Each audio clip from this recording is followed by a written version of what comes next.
যে আলাদা একটা আকীদা তৈরি করা হয়েছে যেটার নাম হাকিকতে মুহাম্মদী, আল হাকিকা আল মুহাম্মদিয়া, মানে নবী সাল্লাল্লাহু আলাইহি সাল্লাম কেন্দ্রিক কিছু আলাদা আকীদা। বিশেষ করে যে নবী সাল্লাল্লাহু আলাইহি সাল্লামকে কেউ কেউ এই আকীদা পোষণ করে যে যিনি আল্লাহ তিনি মুহাম্মদ, বরং আহমদ আর আহাদ, আল্লাহ সুবহানাহু ওয়া তাআলার নাম হলো আহাদ আর মুহাম্মদ সাল্লাল্লাহু আলাইহি সাল্লামের নাম হলো আহমদ। মাঝখানে একটা মিম, এই মিম দিলে মুহাম্মদ, মিম উঠে গেলে আহাদ, মানে মিম থাকলে আহমদ, মিম চলে গেলে আহাদ। তো যিনি আহাদ তিনি আহমদ। এই শিরকি কুফরি আকীদা অনেক মানুষ বিশ্বাস করে, এবং কেউ কেউ বিশ্বাস করে নবী সাল্লাল্লাহু আলাইহি সাল্লাম আল্লাহ রাব্বুল আলামিন নবী সাল্লাল্লাহু আলাইহি সাল্লামের সূরতে পৃথিবীতে আত্মপ্রকাশ করছেন। এই বিশ্বাসের কুফরি বিশ্বাসের লোক আছে। আবার কেউ কেউ বিশ্বাস করেন যে নবী সাল্লাল্লাহু আলাইহি সাল্লাম আউয়ালু মাওজুদ ওয়া আউয়ালু মাখলুক। এটা গ্রিক দর্শন থেকে আসছে। গ্রিক দর্শনের আপনার আউয়াল মাওজুদ আউয়াল মাখলুক, তাদের একটা ফিলোসফি আছে, দর্শন আছে যে প্রথম সৃষ্টি। তো প্রথম সৃষ্টি এই হাকিকতে মুহাম্মদিয়ার আকীদাই হলো যে প্রথম সৃষ্টি মুহাম্মদ সাল্লাল্লাহু আলাইহি সাল্লাম, মানে আদম আলাইহিস সালাম প্রথম মানুষ না, প্রথম মানুষ মুহাম্মদ সাল্লাল্লাহু আলাইহি সাল্লাম। কারণ নবী সাল্লাল্লাহু আলাইহি সাল্লাম বলছেন আদম আলাইহিস সালাম যখন মাটিতে পানিতে তখনও আমি নবী, তাহলে তিনি তখনও তো ছিলেন। এবং এটার সমর্থনে আরো অনেকগুলো জাল হাদিস আছে।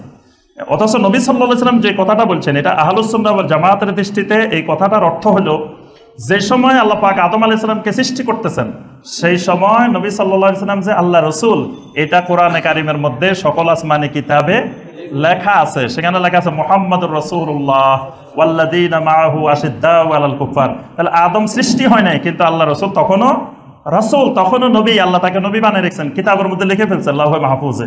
নবী সাল্লাল্লাহু আলাইহি ওয়াসাল্লাম সেটা বুঝাতে চাচ্ছেন, কিন্তু হাকিকতে মুহাম্মদিয়ার আকীদা পোষণকারী যারা, তারা বোঝাতে চায় যে তিনি প্রথম সৃষ্টি। কিন্তু আল্লাহ রাব্বুল আলামিন প্রথম সৃষ্টি করেছেন আল্লাহ সুবহানাহু ওয়া তাআলার আরশ। আবার কেউ কেউ বলছেন প্রথম সৃষ্টি করছেন মা, প্রথম সৃষ্টি করছেন পানি, কারণ আরশ হলো পানির উপরে, এজন্য কেউ কেউ বলছেন আগে পানি তারপরে আরশ। তারপরে আল্লাহ রাব্বুল আলামিন কলম সৃষ্টি করছেন। এগুলো সৃষ্টির অনেক পরে আল্লাহ রাব্বুল আলামিন মানুষ সৃষ্টি করছেন, আদম আলাইহিস সালামকে সৃষ্টি করেছেন।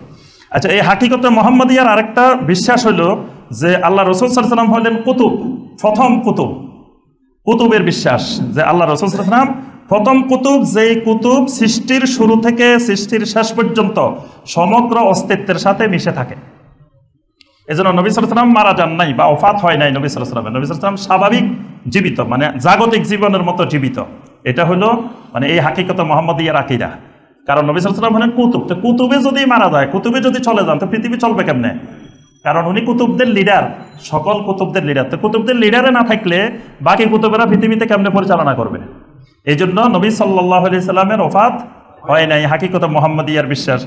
তারপরে আপনার আবুল আব্বাস আল মুরসি তিনি বলছেন যে জামিউল আম্বিয়া খুলিকু মিনার রাহমা, সমস্ত নবীদেরকে রহমত থেকে সৃষ্টি করা হয়েছে। ওয়া নাবিয়্যুনা হুয়া আইনুর রাহমা, আর আল্লাহ রাসূল সাল্লাল্লাহু আলাইহি ওয়াসাল্লাম হলেন নিজেই সেই রহমত, মানে নবী সাল্লাল্লাহু আলাইহি ওয়াসাল্লাম থেকেই বাকি নবীদেরকে সৃষ্টি করা হয়েছে। তার দলিল কি? ওই যে আল্লাহ পাক বলছেন সূরা আল আম্বিয়ার 107 নম্বর আয়াত, ওয়া মা আরসালনাকা ইল্লা রাহমাতাল লিল আলামিন, আমি আপনাকে সমগ্র বিশ্বের জন্য, আলামিনের জন্য রহমত স্বরূপ প্রেরণ করেছি। তো যেহেতু তিনি নিজেই রহমা, সেই রহমত থেকে সকল নবীদেরকে বানানো হয়েছে, আর এই রহমত থেকে সকল মাখলুক বানানো হয়েছে। অর্থাৎ নবী সাল্লাল্লাহু আলাইহি ওয়াসাল্লাম স্বয়ং আল্লাহ থেকে, আর সমগ্র মাখলুক নবী সাল্লাল্লাহু আলাইহি ওয়াসাল্লাম থেকে। এটা হলো হাকিকতে মুহাম্মদিয়ার বিশ্বাস। এরপরে আপনার এজন্য নবী সাল্লাল্লাহু আলাইহি ওয়াসাল্লাম বলছেন, উম্মতকে সতর্ক করছেন, লা তুতরুনি কামা আতরাতিন নাসারা ইবনে মারইয়াম ইন্নামা আনা আব্দুল্লাহি ওয়া রাসূল। খবরদার আমার উম্মত, আমাকে নিয়ে তোমরা অতিরঞ্জন করিও না, যেমনি ভাবে নাসারারা ঈসা ইবনে মারইয়ামকে নিয়ে অতিরঞ্জন করেছিল। আমি আল্লাহর বান্দা এবং আল্লাহর রাসূল, আমাকে এতটুকুর মধ্যে সীমাবদ্ধ রাখবা। কিন্তু এই হাকিকতে মুহাম্মদিয়ার আকীদা বের করে নবী সাল্লাল্লাহু আলাইহি ওয়াসাল্লামকে নূরের তৈরি, নবী সাল্লাল্লাহু আলাইহি ওয়াসাল্লামকে হাজির নাজির, নবী সাল্লাল্লাহু আলাইহি ওয়াসাল্লামকে জাগতিক জীবনের মতো জীবিত, আরো বিভিন্ন নতুন নতুন শিরকি এবং কুফরি আকীদা নবী সাল্লাল্লাহু আলাইহি ওয়াসাল্লাম কেন্দ্রিক করা হয়েছে। এটার নাম, এই আকীদাটার মূল নাম হলো হাকিকতে মুহাম্মদিয়া। এজন্য অনেকে বলে যে মুহাম্মদি ইসলাম, নাম শুনছেন মুহাম্মদি ইসলাম। এই মুহাম্মদি ইসলাম বলতে যেটা বোঝানো হয় সেটা হলো এই আল হাকিকা আল মুহাম্মদিয়া, মানে হাকিকতে মুহাম্মদিয়া। এটা বোঝানোর জন্য বলে যে পৃথিবীর সব মুসলমান এখন চলে গেছে এজিদি ইসলাম, আর আমরা আছি মোহাম্মদী ইসলাম। এই যে মোহাম্মদী ইসলাম আর এজিদি ইসলাম, এটার শ্রেণী বিভাগটা হলো এই আকিদা থেকে, এই কুফরি আকিদা থেকে, যে আল হাকিকা আল মুহাম্মাদিয়া।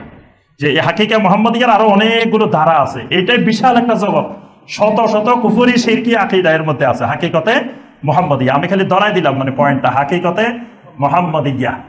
এটা দিয়ে চার্জ দিলে, এটা নিয়ে লেখাপড়া করলে আপনি বিশাল জগৎ খুঁজে পাবেন। এই শুধু হাকিকতে মুহাম্মাদিয়া, অনেকে পৃথিবীর অনেক জায়গায় এটার উপর পিএইচডি করছে, গবেষণা করছে, শুধু এই আল হাকিকা আল মুহাম্মাদিয়া, মুহাম্মদ সাল্লাল্লাহু আলাইহি ওয়াসাল্লাম কেন্দ্রিক আলাদা জগৎ, আলাদা একটা আকিদা, শিরকি কুফরিতে ভর্তি। এখানে যে ডুবছে সে পুরা শিরকের নদীতে, শিরকের সাগরে ডুবে গেছে।